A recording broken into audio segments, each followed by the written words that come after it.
Hello, and welcome to Hashtag No Limits. I am your host, Shelly Kino. Hashtag No Limits is about people whose society has placed limits upon, but who have busted through those limits.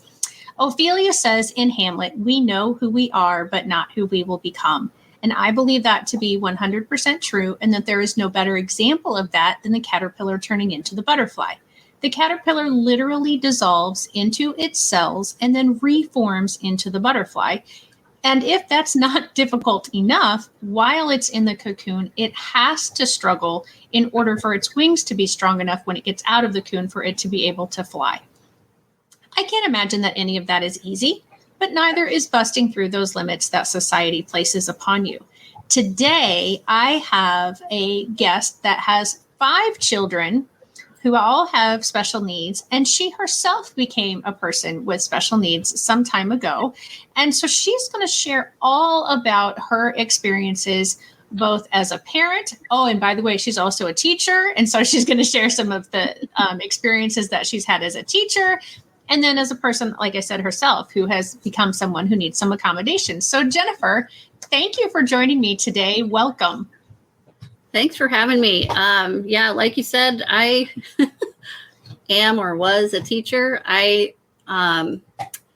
Since 2001, I have been teaching, and I started out in language arts, and then I became a single mom before I got my degree. So I was a single mom and a teacher at first, and wow, was that tough as an English teacher. I was teaching in a really small school district, so I taught grades 5 through 12 language arts. I also had the play and extracurricular speech, and I was also the part-time guidance counselor, and I did guidance counseling classes for grades 1 through 5. So, oh my word. I did that for a couple of years, and I was like, yeah. So I probably would have stayed there forever, because honestly, I'm one of those people who would like to die on the saddle kind of thing. And I didn't realize exactly like how bad it had gotten until it kind of was really bad. But I ended up moving over here to Cedar Rapids, Iowa, where I live now, this area. And I worked for ACT for a couple of years, and I got so bored without any human interaction. And I'm a total introvert. So I feel like I could just live in this room right here and just stay here forever. A lot of the time, I'm just like, yeah, nope, everyone else, just stay out there. I'm good. But that's not the truth, as I really missed people, and I loved the interaction and being able to help people. So I ended up going back to teaching, and because I was in this area and it was a much bigger area, and we're by the U of I with the English program, and I didn't have my foot in the door anywhere, I ended up subbing. So I subbed for a couple of years, and I took anything that came my way to get my foot in the door in all the schools around here. So I taught in all the schools around here. I did a whole bunch of long-term subs for English, but I also did a bunch of long-term subbing for special ed. And that was my first kind of taste of special ed and what it meant. I sort of had experienced a little bit with my daughter already, but I didn't have a clue like what was going on. Mm-hmm. And my then boyfriend and now husband also had a daughter with severe Downs and son with ADHD and stuff, anxiety and all that. So we were both kind of dealing with it. But as a parent, you have a much different view of special ed than as a teacher. It's so different. And so I got into autism. I did a long-term sub job for an autism teacher who couldn't get anyone to sub for her because she had some violent kids. And that was the most amazing experience in teaching, like the most transformative thing. I was like, where has this been my whole life? I learned so much from the paraprofessionals, from the kids, and from her. Because I came in 2 weeks early because I told her, I was like, look, what you're asking sounds like something I have never done. and I have no idea how to do it. So I need to come in and like shadow you for a while, and you need to show me exactly what you do and how your lesson plans work, and show me the routines so that I can figure it out. When I get in there and I see your lesson plans, I'm not like completely overwhelmed and going, I can't do this. Right. So I did. I came in 2 weeks early, and I shadowed her all day long for 2 weeks. And then I took over for her, and I did a couple of long-term sub jobs for her and for other special ed teachers. But that was kind of the turning point in my teaching career. So then I went back to school, got my special ed degree over a period of years. I got hired at Linn-Mar in 2009 to do middle school autism. And I was there for 8 years. And then they kind of bumped me down to elementary because I'd had 5 concussions. And the 5th concussion kind of kept me out of school for like 3 months. Well, I wasn't really out of school. They had me doing light duty, but I wasn't able to be in my classroom. Thankfully, right. I had a student teacher who I'd also had as a field experience student. So he was able to, he knew the routines, and I could just give him the lesson plans, and like he could consult with me in between if he needed to. But then I didn't have contact with the students, right, putting myself at risk, and he was doing the classroom stuff. I was doing all the paperwork, which is the worst end of teaching. Yes. And with a concussion, I'm not sure which would be better, the actual day really or the sitting around looking and doing all the paperwork all the time. Well, and when you have a concussion, you know, your brain is all like, ooh, ooh, right. Ooh. So like my ability to focus, I was lucky to get lesson plans done and like get the data recorded every day, I think. And people stopped in a lot into the room that I was in to check on me and say hi and whatever. And so I spent, I mean, those were the highlights of my day, because you know, entering data and writing lesson plans are okay, but entering data is like the bane of my existence. So, yeah, it's so monotonous and not creative. And I love being creative. That was the part I really loved about special ed, was being able to see the transformation that could happen with the right supports. But being able to like think outside the box and come up with new ways of doing things, and really like getting to know a kid on such a level that you could predict or try, you know, you'd have some ideas about what would work specifically for that kid. And autism makes people so unique. Like, people are so unique anyway. Right. Okay. And I'm actually a firm believer that we're all on the spectrum somewhere. Now that I've taught autism for long enough, I'm pretty sure we're all there. But, you know, with diagnosed autism, those kids are different from your regular kids walking around in the hall in some different ways. So like figuring out how they're the same and how they're not was part of the fun of it. Like, what little quirks do you have that I can help you either overcome or use? And you kind of had to figure out which was which, like what things are holding this kid back and what things can this kid do that are actually quite extraordinary, you know, or endearing or just joyful. And so I absolutely loved being an autism teacher, but I cannot do it anymore. I've had 8 concussions now. Oh and gosh. Number 7 was the one that took me out of teaching, basically, at least for now. Like, maybe someday I'll be able to go back, but it's been 3 years and I'm still not to a level of being able to focus long enough, or it's really bad. I hate admitting it, but it has affected my patience. Like, it extremely affected my self-control and patience at first, because when you have that many concussions, and, you know, they're not all the same and they don't always get worse. Like, I had some that were pretty mild that I was over them in a couple of days. And I had some that took me out for a month or 2 months or 3 months, but I always got better. And so my expectation when number 7 happened was, it's going to be bad for a little while, but I'll go to therapy and then I'll be better. I'll be fine. I'll get through it. Don't worry about me. I'll be fine. Right. I'm very independent to a fault, and I don't like it. I don't like having pity, and I don't like, feeling like I can't do what I normally do. And I tried to go back and teach immediately after number 7. And I stayed there for a couple of weeks, and I had to keep taking days off in the middle of the week because my migraines were so bad. I was having them all day, every day. It was like popping migraine meds all day long. And that's not good.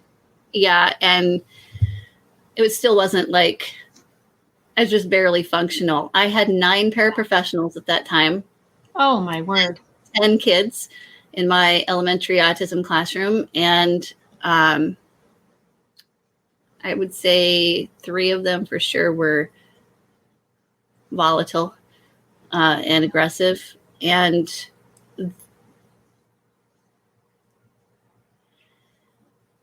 so I went back to that classroom and tried to teach. And my parents tried to protect me and keep me out of any situation that was maybe going iffy. And right. They also like covered for me and kept me on track. Like, it was terrible. They didn't even notice as much as I did. I knew how much that was the worst part, was I could see it. I could see how far off I was. Some of the time it was just crystal clear to me. Like, I am so far gone that I've had to be redirected 25 times in my own lesson. Wow. And I could see it. And because there were so many of them, they didn't notice it as much as I did because they all were doing it at different times. Gotcha. So, I would have 3 with me in this group, and one of them was keeping me on track, and the other 2 were so focused on their kids, they didn't even notice that. Right. Because their kids are like this very intensive. So then the group would change, and I would either have another group or I'd have an individual kid to myself. So I'd be by myself with that kid, and the para would be in the room, maybe doing something, or maybe the para wasn't even there. Right. To supervise me. And I kind of needed it at that point. But anyway, long story short, I eventually told them, well, actually, I was told by my therapist that if I continued to go back to work, I would never get better, that I would only get worse, that I had gone downhill significantly since I went back to work after the concussion. And they'd been measuring all of these, vestibular things for me. I mean, they weren't able to measure the fuzziness or the ADHD end of it. They were only measuring my vestibular problems and my vision problems. And they were getting worse because I kept on going back and trying to force myself to do all this work. And I was working 60 to 80-hour weeks at that point. So, right. Yeah, it was not a good situation. I was told I had to be at home and be off work until they released me. And when I told the people at school, I'm like, guys, they're kind of right, because I can't even stay on task for 5 seconds. Wow. You guys are redirecting me all day long. I said, you guys are essentially doing all my work during the day. And then I'm trying to do paperwork after that at night when I'm tired. And, I've had migraines all day and everything. And I was like, it's just not working. And so I have to. And so I had come in to give them my lesson plans and stuff. And they were like, we didn't even notice. Like, how did you not notice? Then I thought about it. It's like, because they only saw me for 20 minutes a day, Right. Yeah. But I think they were being nice to me too. I think they noticed and they just wanted me to feel better. But yeah. So there's a couple things. I just didn't get it at that point. That could be possible. But yeah, so after that, I have not been back to work. I have not been able to get back to that point where I can go back to work. So let me just stop you there, let you catch your breath a little bit. So there's some things that you said in there that I want to key on. And this one wasn't something you said, but I just wanted to say hi to Fran. Fran is joining us from Southern Illinois today live. So welcome, Fran. And I have another show with called Friday with Fran. And she is also someone who has had a series of concussions and has found herself in a similar situation to yours, where she is finding out what it's like to be that person who now needs those accommodations. She has also raised children who are now adults who have had disabilities or who have disabilities. And so I should maybe introduce the two of you. Wow, hi, Fran. Yeah. You guys have a lot of things in common. But there's just, like I said, there's a few things that you mentioned that I wanted to touch on. So the first one I want to touch on, and this one is very, very important, and I want to make sure that I don't forget this, is you had a classroom full of children who had autism, and you've talked about, how aggressive they were. I want to clear up for anybody who's watching that just because the child has autism does not automatically mean that they are going to have serious aggressive tendencies. And even if they do, I want to just say too that I told my administrators to give me the hard kids. Right. That nobody else wanted. Those were the kids I wanted. And so I set myself up for what happened. But no, that was a lot of my head being in the wrong place at the wrong time. And not all of my 8 concussions were from kids. So I had 6 of my 8 were from the classroom, but 1 was from my dogs, and 1 I did to myself while I was chopping up a lilac tree this summer and put a branch into my eye. So, but once you've had 1 concussion, you become more susceptible to getting more concussions very easily. So after my first concussion, which was pretty severe, it didn't take much to give me a concussion after that. So hits that normally would not have hurt anybody hurt me because of that. So that was not even it sounds much worse. The situation sounds much worse than it was. I love those kids, and they had no clue what they were like. They sometimes knew they were trying to hurt me, but sometimes they didn't know what they were capable of hurting. They didn't know the extent of what they could do. They just knew they were angry, and they didn't have a good coping skill. And people with autism are my favorite people in the entire world. I have to say that. And I just want everyone to appreciate that.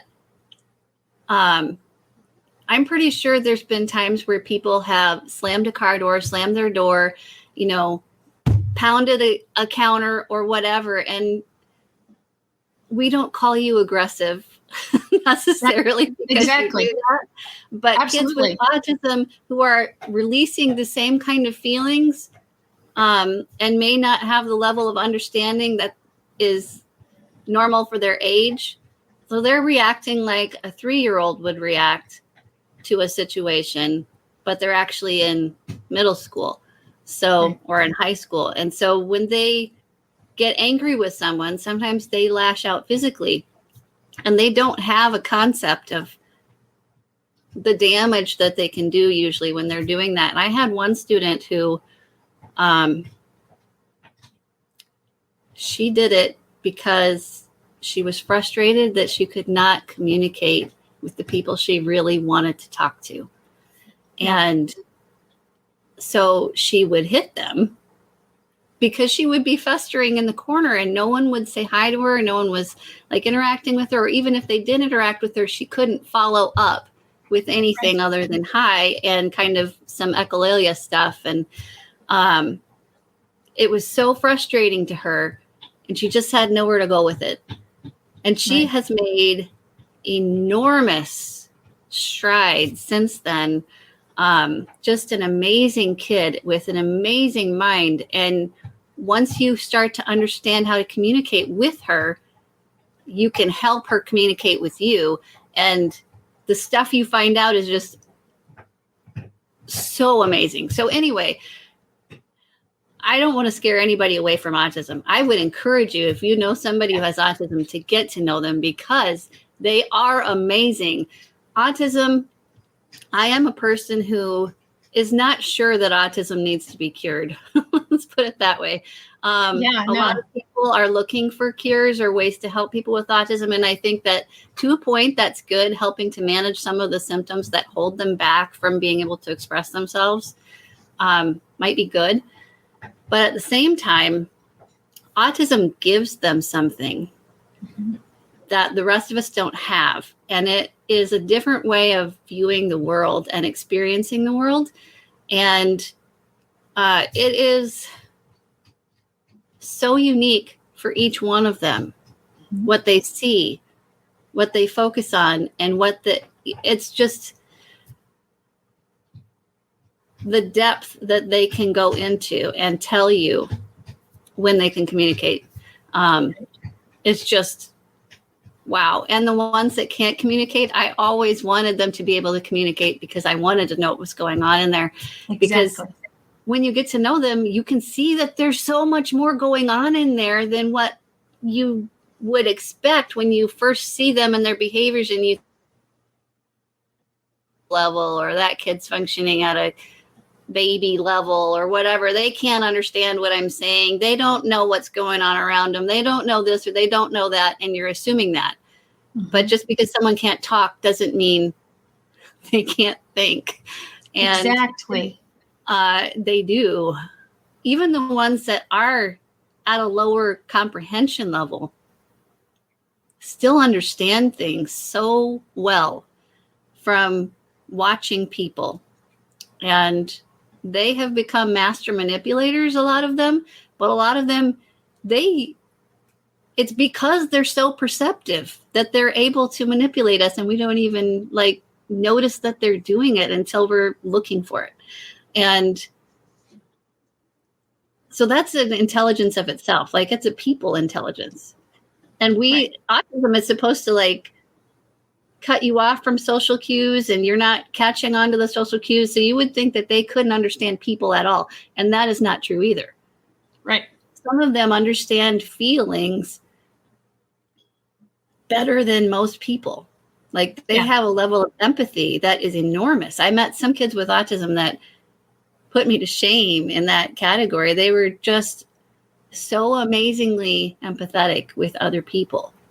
Yeah. And they could tell you right away when someone was upset, and that person might be putting on a really good everyday face. And they're like, something's wrong, and they would get it out of you too. And they're the most truthful people I've ever met.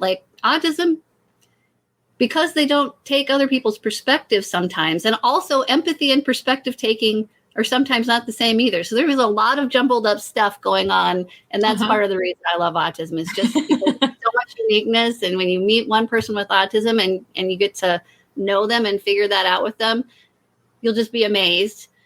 But then you'll meet another person with autism and you'll be expecting some of the same things, and it'll just blow you away how different they are. Yes. But it's always, to me, been beautiful and amazing. And I wish the world could see what I had seen while I was in the classroom with those kids. Our room was the best room to be in. And those kids were a blessing to everyone around them every day. Yeah. So, I may have made it sound bad because I have all these concussions, but please understand that part of that is my head is a glass head. And part of that is just they were learning things, and because they're learning, they get frustrated a lot, and stuff happens. So right. Yeah. So Fran has a comment here. And go ahead. And behavior is communication. So exactly, she mentioned that when you were talking about, there oftentimes you were talking about the young lady in the corner, that she had a lot to say, but didn't quite know how to get it out yet. Right. Verbally get it out yet. Yep. Yeah. And then her second comment here is that everyone is an individual unto themselves. And I so appreciate what you are saying, because you and I mean, we've not had a conversation before. I mean, yes, we have a mutual friend and we've been in meetings with her, but you and I have not really sat down and discussed anything ever before. But we are so similar, because I very much wholeheartedly agree with the things that you're saying about getting to know each student and getting to figure out each student. And that's one of the things that I think I loved the most about special education, was that I kind of, we're kind of like investigators, like, what is it that's causing that behavior? What is it that is driving this way of thinking, or, this style of looking at the world? And how do I not change the person, because the person is who they are and they deserve to be that person, but how do I help the world connect and appreciate that person too?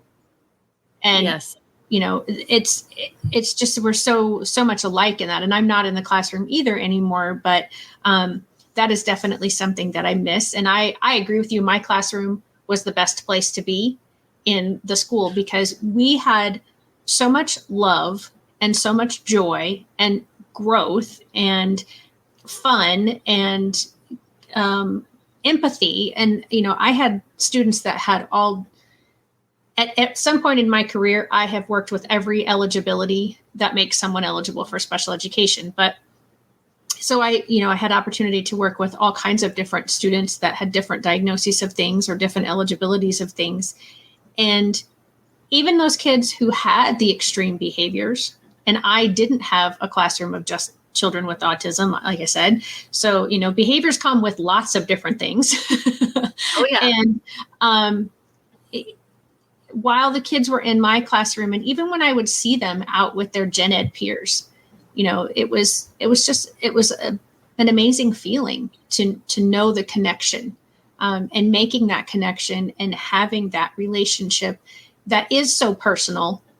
And that's, I think, one of the great aspects of special education is it is smaller, or it's supposed to be smaller. It's not always in a smaller I was going to say not anymore, but but you do have a little bit more opportunity to really get to know the students and their ins and outs and likes and dislikes, and what works for them and what doesn't work for them.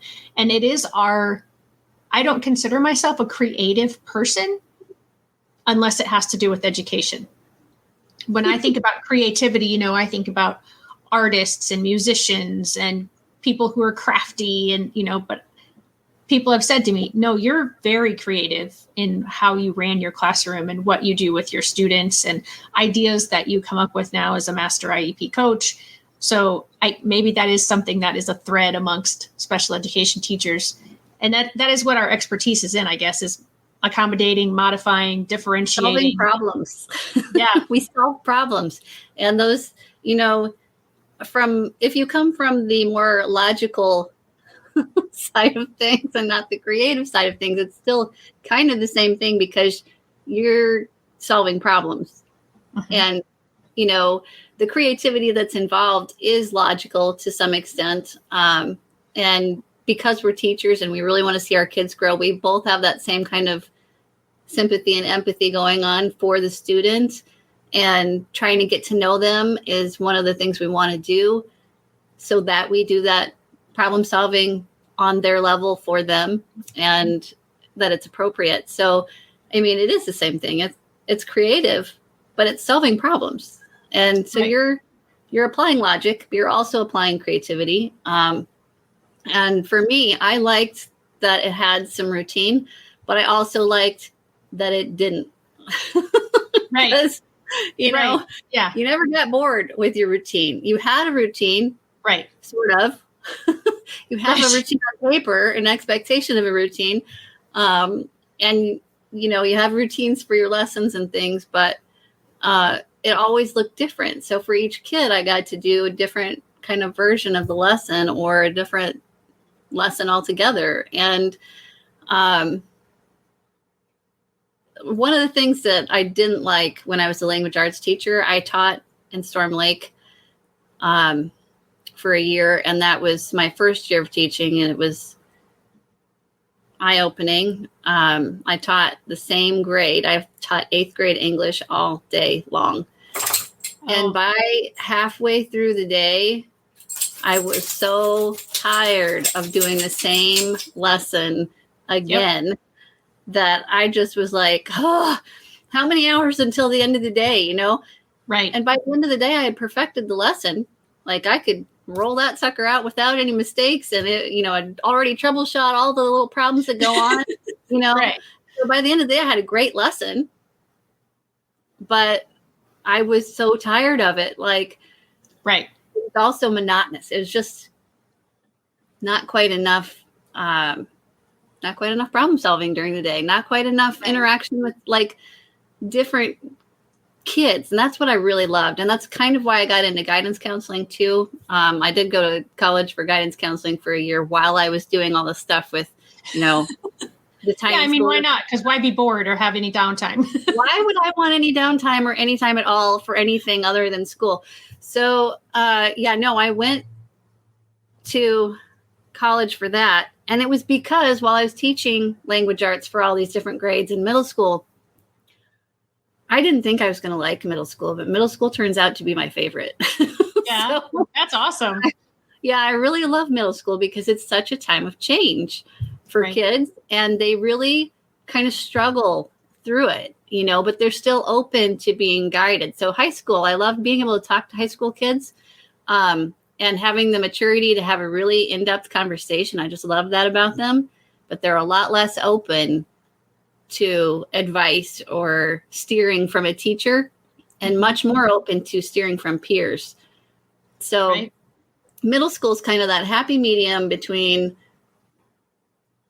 high school and elementary where they're changing a lot and they're becoming mature, but they still are looking for advice and guidance from teachers. So it's just an opportunity. How do all of these skills help you in parenting 5 children who all have? Oh my gosh. Okay. Well, all right. So in my family right now, I have, like you said, 5 kids. The oldest 2 are my husband's from his previous marriage, and their mom has passed away about 5 or 6 years ago. Actually, it might be more than that now. Anyway, so she's not in the picture anymore. The next 2 are mine from my previous marriage, which was abusive with an alcoholic. And so he's not really in the picture anymore. So we had those 4 as a blended family for a little while. And then we now have a 12-year-old who is at the bottom, like 15 years younger than everybody else. So we have a 27, 26, 25, 24, and 12. Oh, wow. And the 26-year-old has severe Downs. Okay. And she's at Dayhab right now. She still lives with us. And the 27-year-old is the one I was telling you about, has ADHD, depression. He thinks he's bipolar. Okay. Looking back over his life over the last few years, I would tend to agree that might be a possibility, and he may need to go get that figured out. But because of his ADHD and everything else that's going on with him, following through on a plan is actually not one of his fortes. He is a 27-year-old with his own home that his mom left to him in her will, and he is struggling to not have that foreclosed upon and struggling to pay his bills and things because of his poor executive functioning skills. So he's struggling to be an adult. And the 26-year-old, like I said, lives with us. The 25-year-old, my oldest daughter, we discovered that she had severe anxiety disorder, or I discovered that when she was about 8. She started going to school and everything. And the first grade teacher called me into her room after school. And this is at that tiny little school district. So it was one building. We were all in the same building together. So I walked down the hall and found the first grade room to go talk to the first grade teacher after school. And my daughter's desk was one of those where you lift up the top and your supplies are in the inside. Okay. Uh-huh. She could not close it because she had stuffed it full of her assignments that were finished assignments, crumpled up, shoved in there. Lots of little shiny things that she had collected from the playground, from other people's desks, from the teacher's desk, from everywhere. Shiny little stuff. She was a little dragon. Put in there. This could be shards of glass.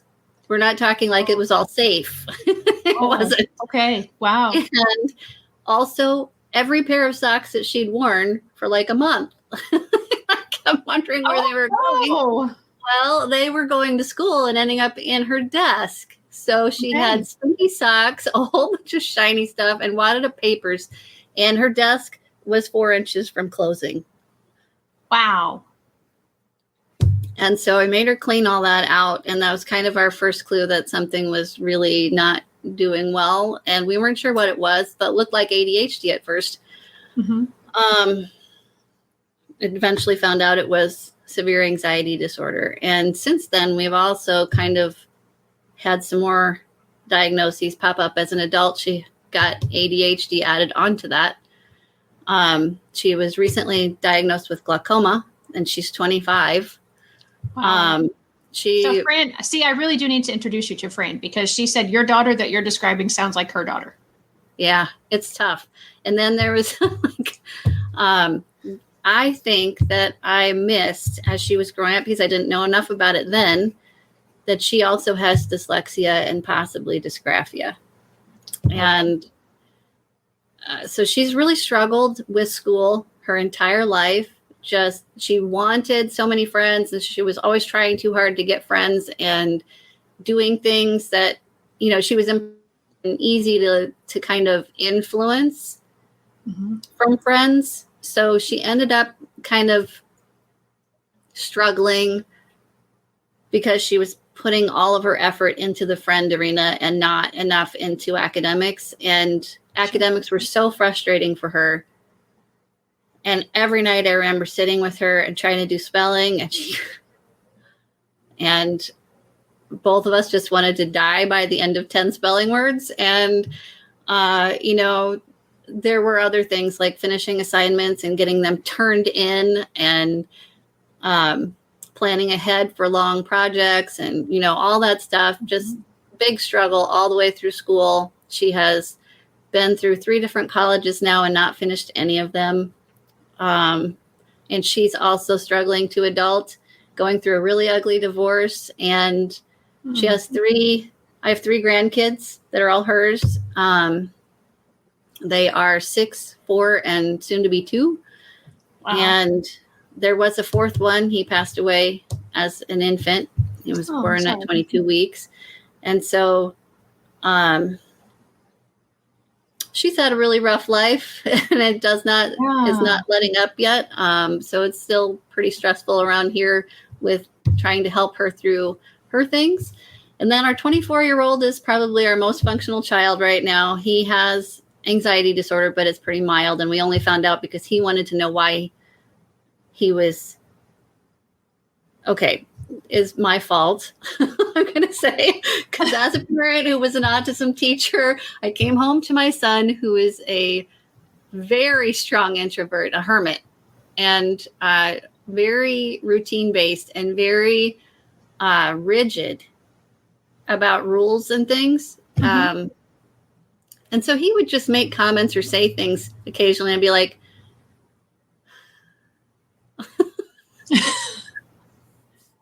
I would say to him sometimes, Kyle, I mean, I know I'm on the spectrum, but I'm pretty sure you're there with me. I said, some of the things you're doing are just like the kids in my class who have Asperger's. And he would ask me, like, why do people not like it when I whatever? And I'm like, you don't know why they don't like it, you know? Yeah. So it looked, he has a way of speaking his mind too that is very blunt. So I kind of planted a seed in his mind that he might have Asperger's, and I didn't realize that I had done it, but I did. Right. Sure. And so then he wanted to know. So I took him to the U of I, and he went through the whole screening process. It was very involved. And they came back and they're like, no, you're not. You don't have Asperger's, but you do have a mild anxiety disorder. And it's so mild that you can choose if you want to do counseling, or if you wanted to try medication, you could. It depends on how you feel it's affecting you. If you feel like you're doing okay, then I'm going to believe you it's okay. You don't need anything. And so Okay. put his fears to rest about himself, and knowing what he had, kind of, he did some research on his own and discovered what things would help him. And he has done that all independently since then. So he has never been through counseling or anything else, and he's doing great in the Air Force. He's been promoted 5 times in the last 2 years. He's now a staff sergeant. Wow. So, that's awesome. Yeah, he's doing great. And he's the one that's able to plan ahead and actually follow through on the plan because of his rigid, right, like, this is the way it's got to be. Yeah. He imposes that on himself. Right. And so he has very good self-control. And he's always been, like I said, a very hermity kind of guy. So his struggle is actually dealing with new people. And he has, 3 crew members underneath him right now that he's in charge of, and he struggles with kind of being able to motivate them to do things the way he feels they should be done. And he, like I said, he's very rigid and very blunt. So, like, yeah, he's had some run-ins with a few people about that. But like I said, he's been promoted 5 times, so he's not doing that badly. Right. And he's building computers in his free time. He's currently building a computer into a desk for himself so that all the workings of it are under the glass, which will be on the top of the desk. And so you can watch the computer run. Oh, wow. The liquid cooling system and everything. Yeah. He's done this before, but he hasn't built it into a desk. So this time he's building it into a desk. He saved $7,000 to make this build. And he has $10,000 extra in savings. So, like, that's the kid I'm not worried about very much. And he's in England right now. And then there's a 12-year-old. She has anxiety disorder. She does okay. She reminds me of her older sister in some scary ways with her impressionability and following after friends and the things that they've gotten her into occasionally. Like, I think I am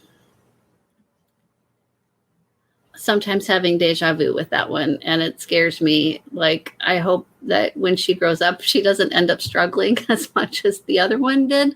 Sure. She's doing better academically. So academically, she's fairly gifted, actually.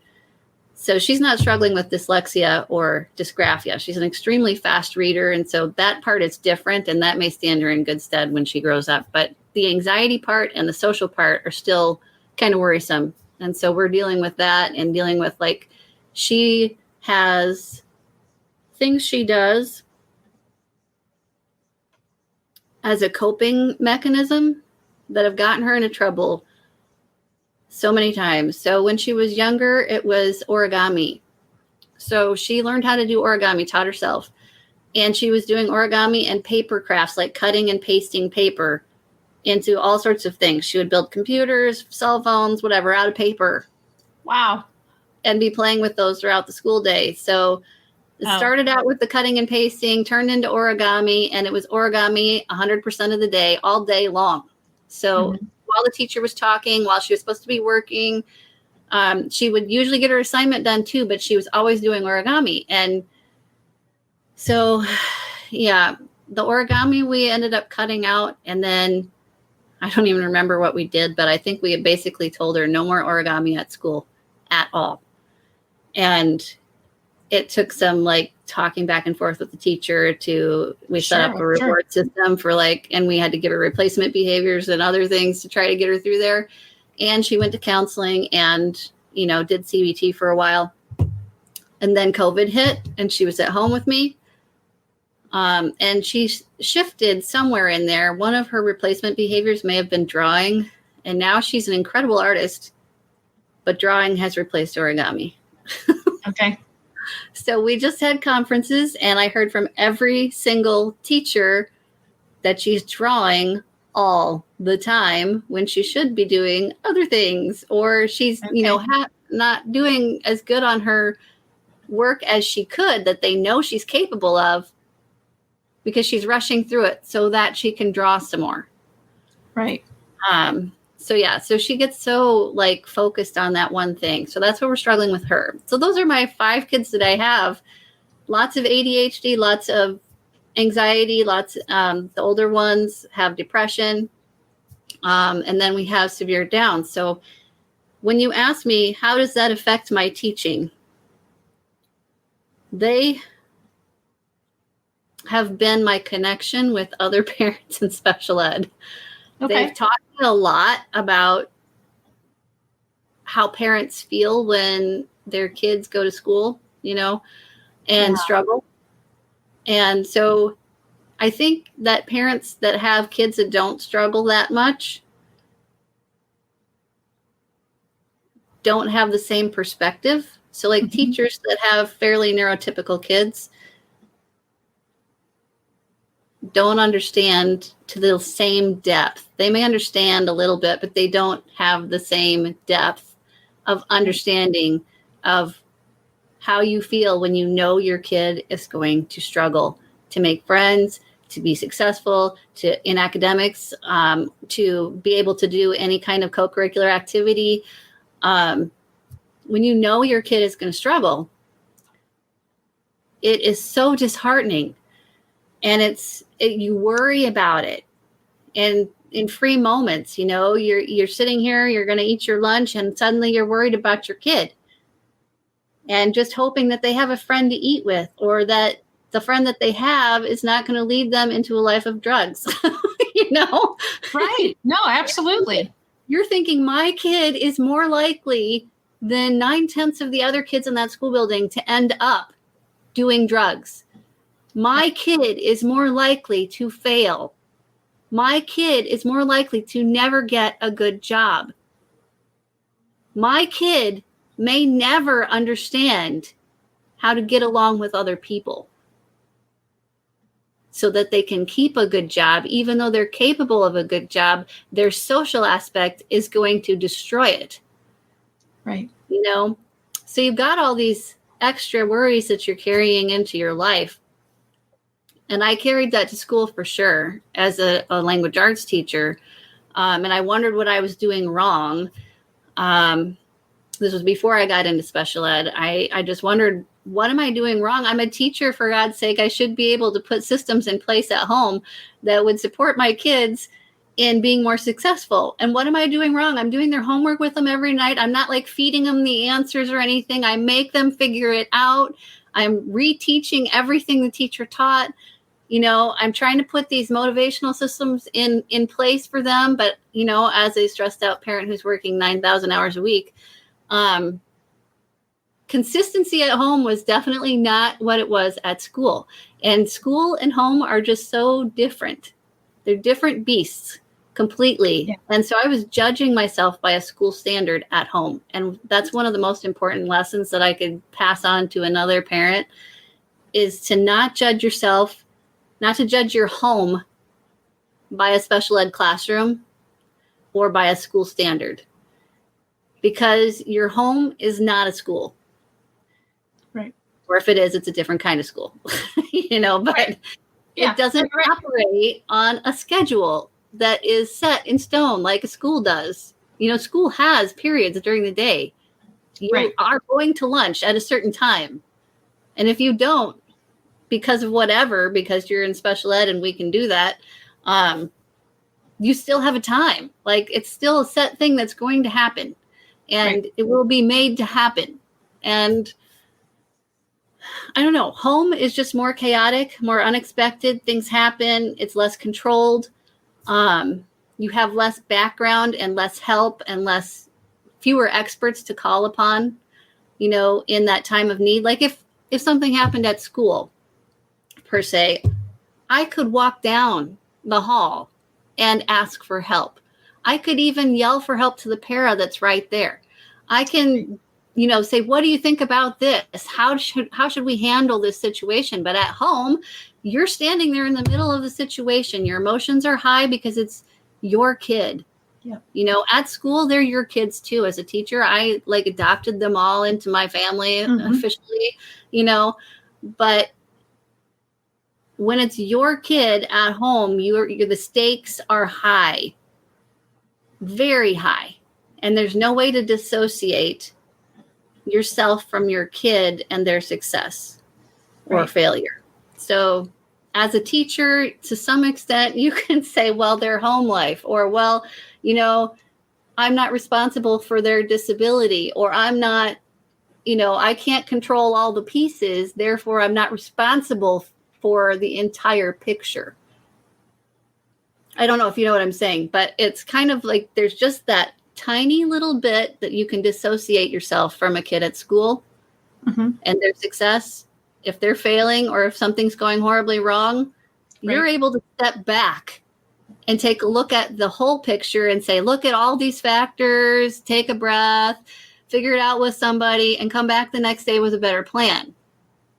You're not so stuck in the moment and tied to that success or failure in that moment, because as a parent, it feels like every moment is the moment.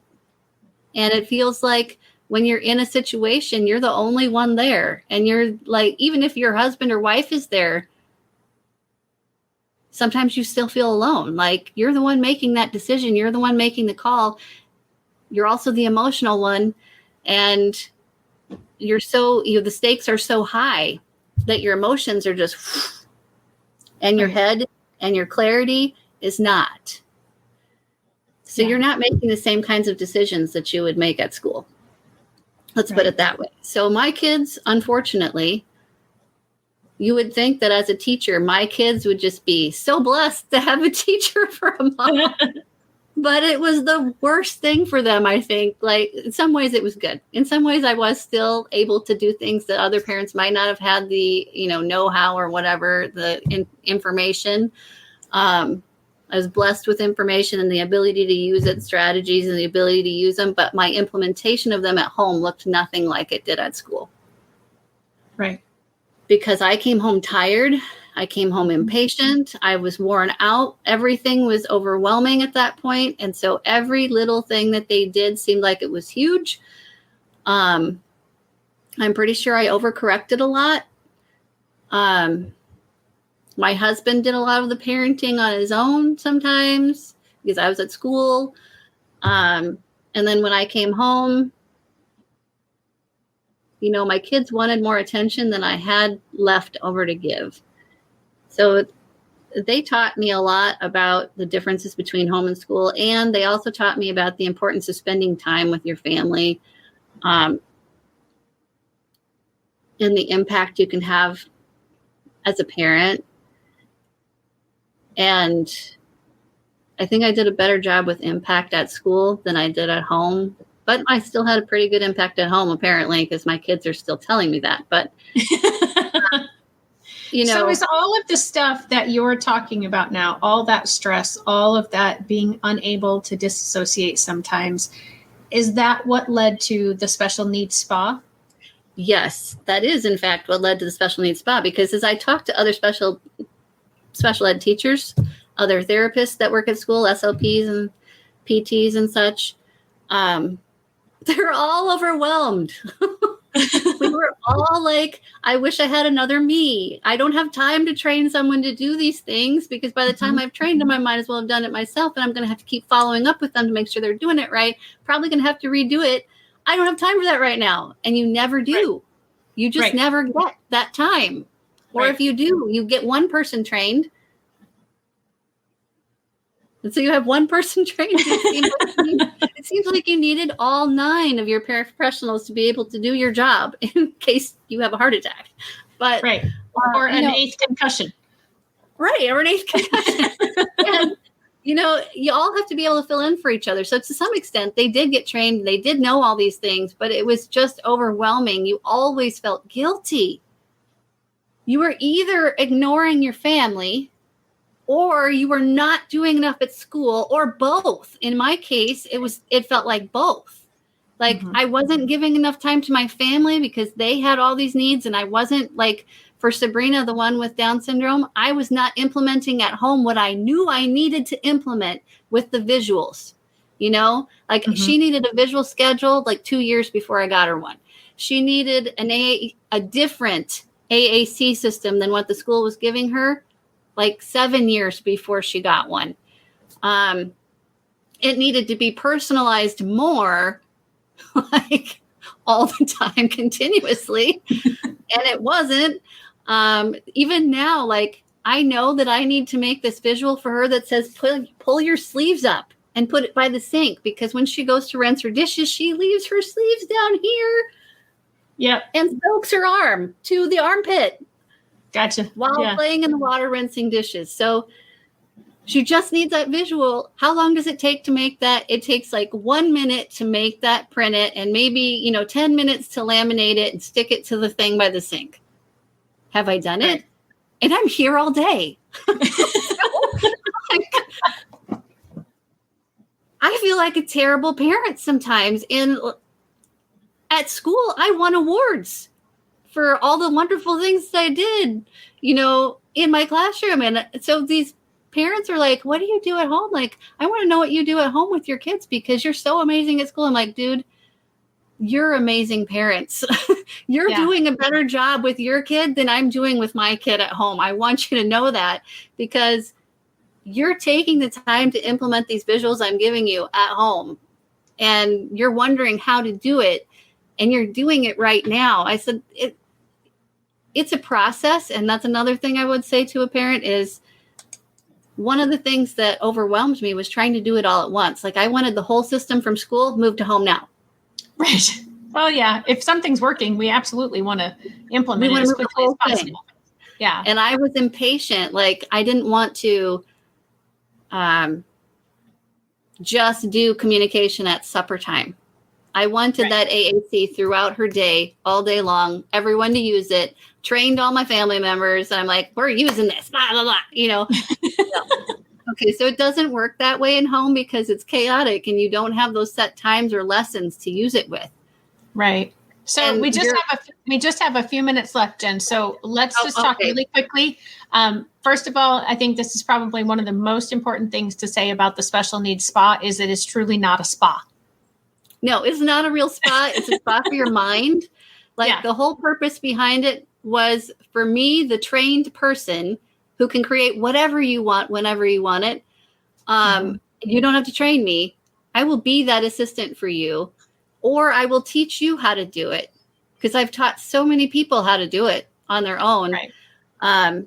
So I have lots of services, such as, right now, none of it is on the a la carte page yet, but I'm going to be putting up a lot of free visuals and free schedule pieces and free things like that you'll be able to download.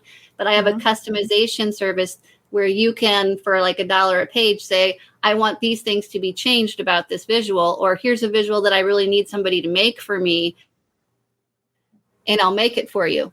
And then I'll send it to you. And I can also do some coaching. So if you just need somebody to talk you through it and be like, you are not alone. And here's one step you can make to make your life look a little less crazy right now, I would be happy to, be that person for you. And if you want to find out if I'm worthwhile or not, there's free 15 minutes at a time. And you can use that more than once if you want to, just schedule a time. I'll be happy to hang out with you and find out what you're struggling with and see what I can do to help, because that's what I love doing. And that's what I have been working on part-time while I've been healing, is that. And then I also finished my book, which, if you're looking for something to read over the Christmas and you like sci-fi, this is Christian dystopian, and it has characters with disabilities in it. And basically, one of the main themes, this book, I really wanted to write this book, which is going to be a trilogy, because of those kids that I worked with autism. I saw so much inside them that other people couldn't see. And one of the characters with autism in here turns out to have incredible abilities, and in a way becomes kind of the savior of the protagonist. So there's also characters that are not good, because people with autism are not angels. They're just people. Right. Right. So they can be good, or they can make bad choices too. So some of them make bad choices, just like the rest of the characters. And I really wanted that to come through. Like, they're people like you and I, but they're unique, also like you and I, but they have their own uniqueness, and we don't always understand from their perspective what it's like or what's going on inside. And wouldn't it be great if we could? So this is about how we place value on other people's lives. And we all do it to some extent. Absolutely. Like we look at that kid and be like, they're never going to have a job. And some people think because they'll never be able to contribute to society, I hate that phrase, they'll never be able to contribute to society by having a job, that they're not worth sustaining, or that it's okay to shove them in a corner and forget about them. Right. And that's the absolute worst thing that we could do. We could have a whole long episode just talking about that. Unfortunately, that's the theme of that book. So if you're looking for a fun read that has that kind of a theme, that's what that one is. It's called The Frozen. Okay. It's on Amazon. Perfect. So yeah, and they can also get it from jenporterauthor.com, and that's Porter is spelled Porter. So jenporterauthor.com. And then I don't know if I put this one up at all during the episode. Specialneedsspa.com is where they can find those other resources that you mentioned just a few minutes ago. It's time, my new friend. Oh my God, I could talk to you for hours, I think. Yeah, absolutely. Stories that I maybe should have been a little bit more pointed with, but yes, my main point is, man, I have such an appreciation for the struggles of people with autism and with other disabilities at this point, and I would encourage anybody to get to know somebody that has autism or a disability and to really try to understand from their point of view what's going on. Yeah, absolutely. And that's a you will be point. Blessed.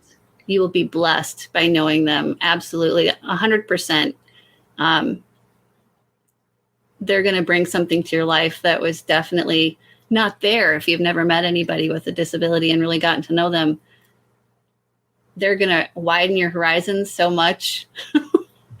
Yeah, and absolutely. So much. Yes. Yep. So, and that's a lot of what my book is about, those who can't teach, because it's all true stories of special needs families to promote acceptance, inclusion, and empathy. And it's the same thing. If you allow yourself the opportunity to get to know someone who's different than you, and for me, that difference that I talk about is a some sort of an eligibility for special education. But even if it's some other kind of difference, you're going to broaden your horizons and you're going to be blessed in ways that you didn't expect. And it's definitely worth your time. I have not been ever disappointed from getting to know someone who was different from me and going, oh, well, that was useless. I would say you may or may not click with them because it's just like other people. Some of them are going to be your friends and some of them aren't. But I would never hold yourself back from getting to know somebody. They're always going to broaden your horizons and teach you something, even if you don't click. But if you do click, oh my gosh, I can't even express the depth of blessing that is. It is absolutely. I still miss it so much, being able to be at school and have that with some kids every day. It's so much that I can't describe.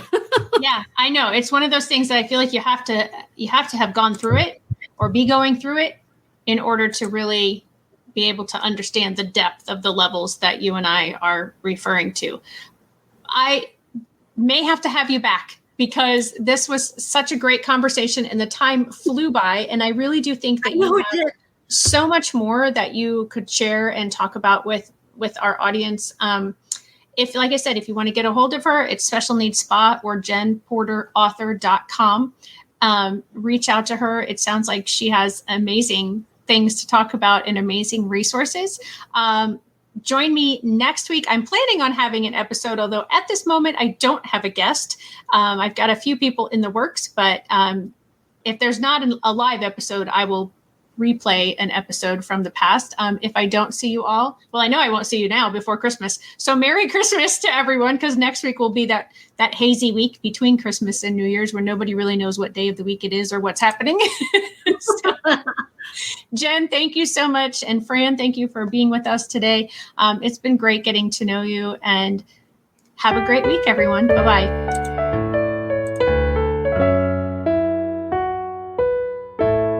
Hey, parents and teachers, are you tired of IEP meetings that feel like a battle?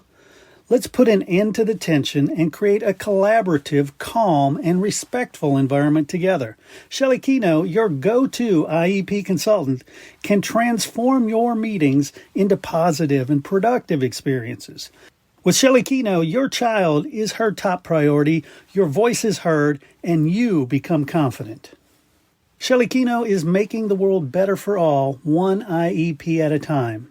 Visit www.shelleykino.com for more information and set up your free 20-minute consultation today.